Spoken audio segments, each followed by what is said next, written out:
ప్రవీణ్ పగడాల. ఈ ప్రవీణ్ పగడాల అంటే ఎవరు?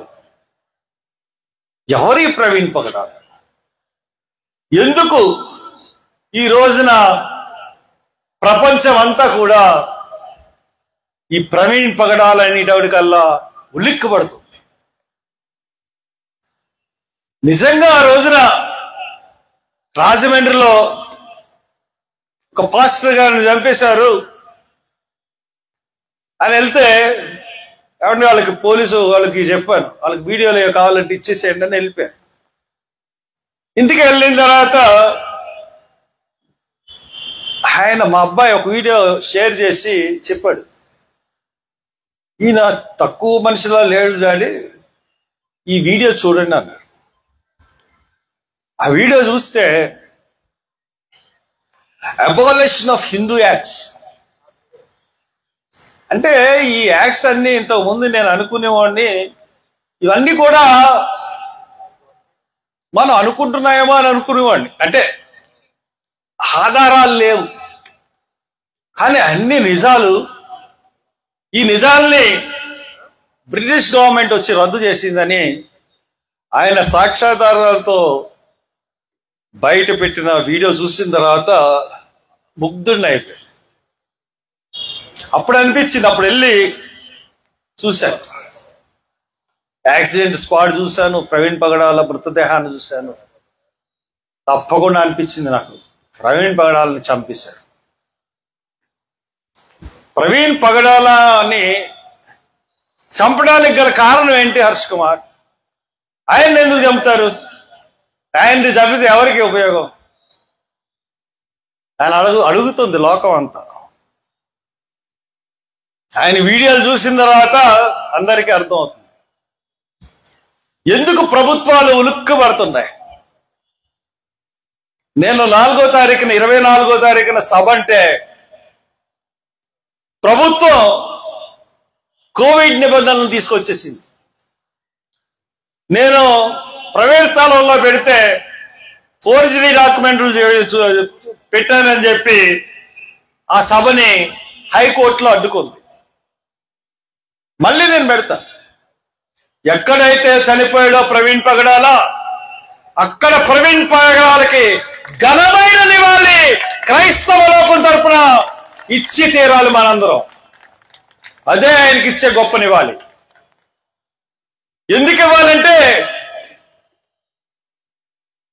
అద్భుతమైన రీతిలో దేవుని సేవ చేయడమే కాదు, ఈయన క్రైస్తవుల యొక్క ఐక్యత గురించి, లూథరన్స్, బాప్టిస్ట్ లేదా రోమన్ క్యాథలిక్స్, ఇలా పెంటెకోస్ట్, ఇంకా రకరకాల బ్రదరన్ మిషన్, యెహోవా విట్నెస్, రకరకాలుగా విడిపోయింది సంఘం అంతా. వీళ్ళందరినీ కలపడం గురించి ఆయన ప్రాణార్పణం చేశాడు ప్రవీణ్ పగడాల. ఎప్పుడన్నా ఇంత ఐక్యత మనం చూసామండి క్రైస్తవుల్లో? ఇంకా కార్పొరేట్ పాస్టర్లు ఒక్కలే ఇంకా దిగి రావట్లేదు, కానీ ప్రతి చిన్న పాస్టరు, ప్రతి పాస్టరు, క్రైస్తవ ఆడబిడ్డలు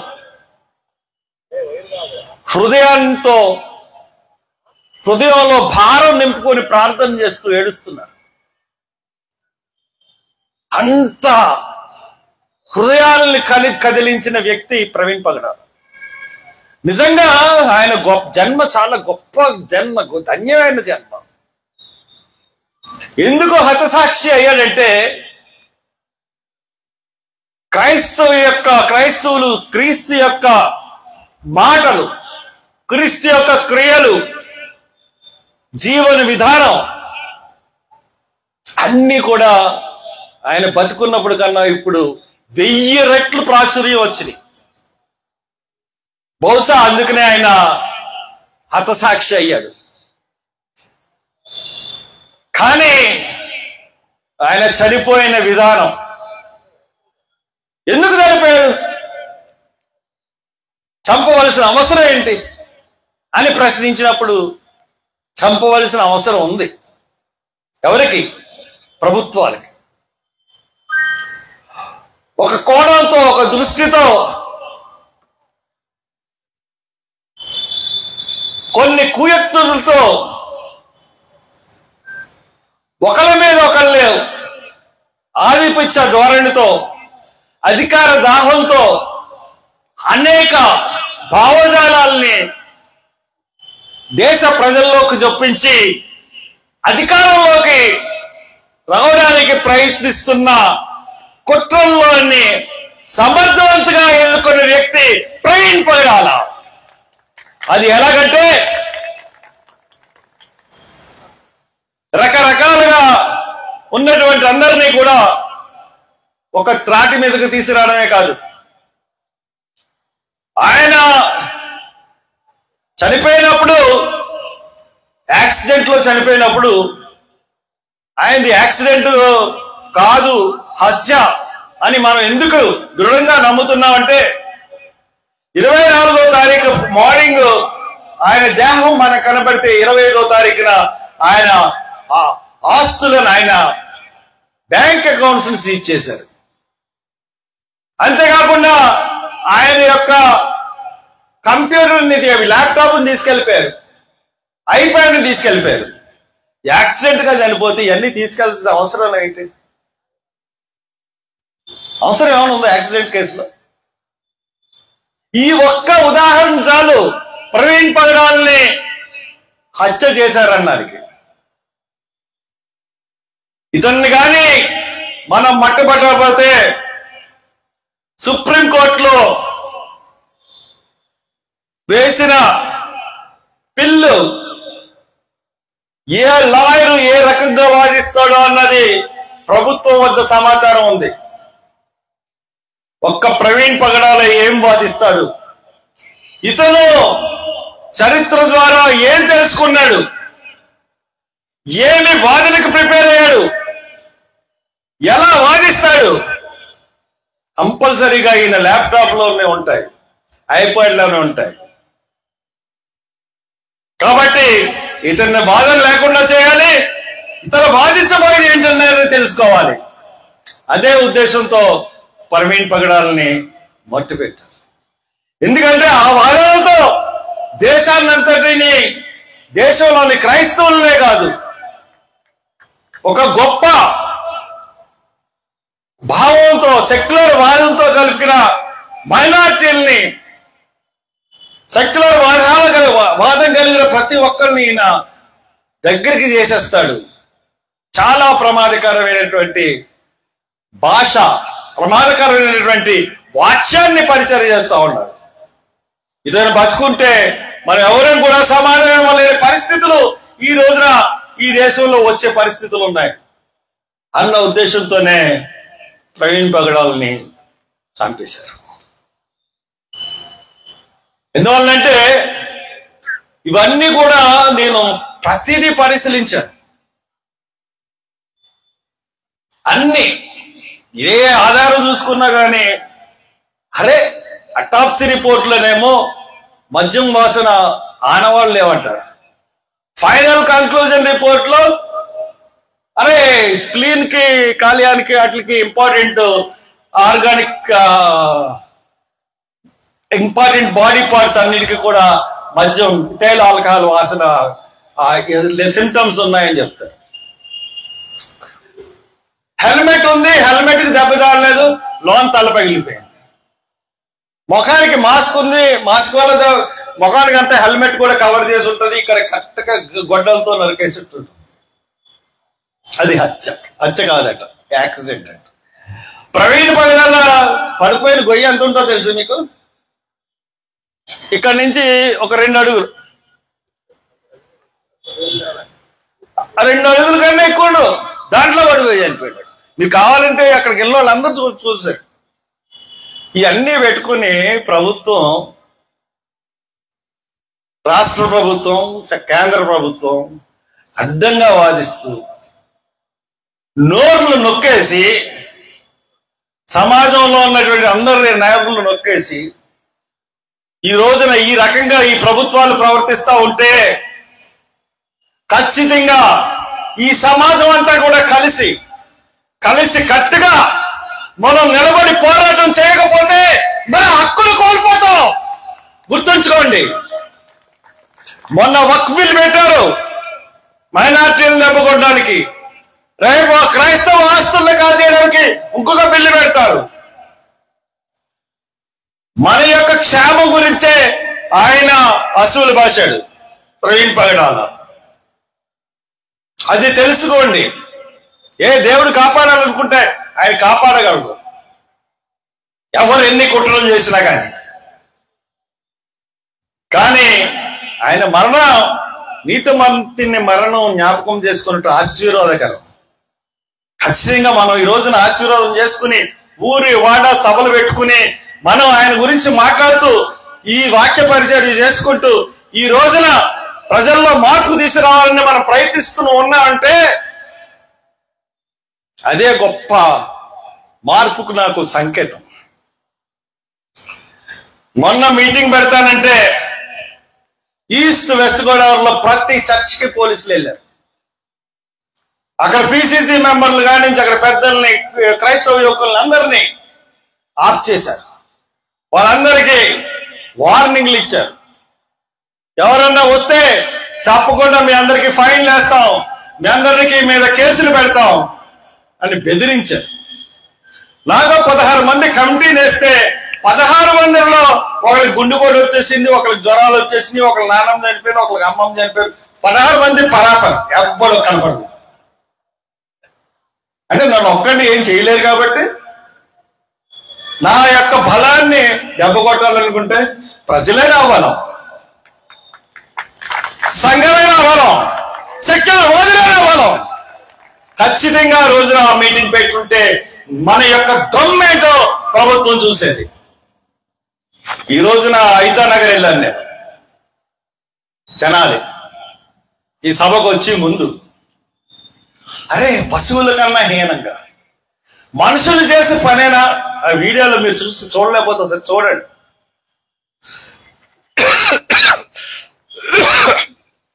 రాకేష్ అన్న కుర్రోడికి కాలు ఇరిగిపోయి రాడ్లు వేస్తే ఒక పశువు అయినటువంటి సిఏ రాములు నాయక్ అంటే పేరు, ఆడి పశువులాగా ఆ రాకేష్ అనే కుర్రోడి మీద కాలేసి తొక్కి నించుంటే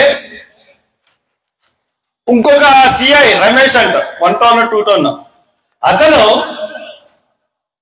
2 చేతులు ఎత్తి బలంగా అరికాల మీద కొడుతున్నాడు.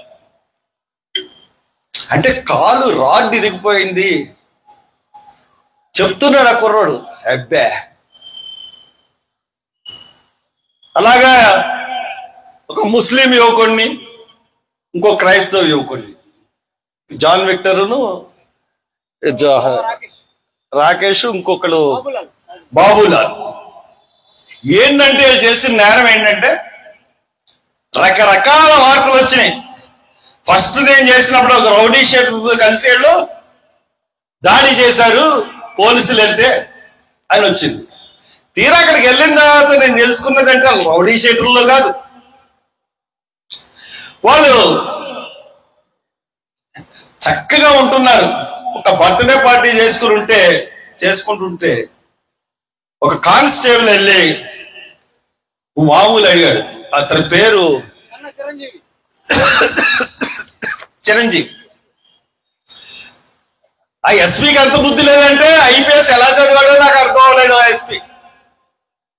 ఎస్పీ ఇప్పుడు కన్నా చెప్తున్నాను, డీజీపీ మీకును మీ ఎస్పీకి మీ ఐజీకి చెప్తా ఉన్నాను, గుంటూరు ఐజీకి. కనీసం ఆ చిరంజీవి అనే కానిస్టేబుల్ యొక్క ఫోన్ పే అకౌంట్ తీసి చూడండి.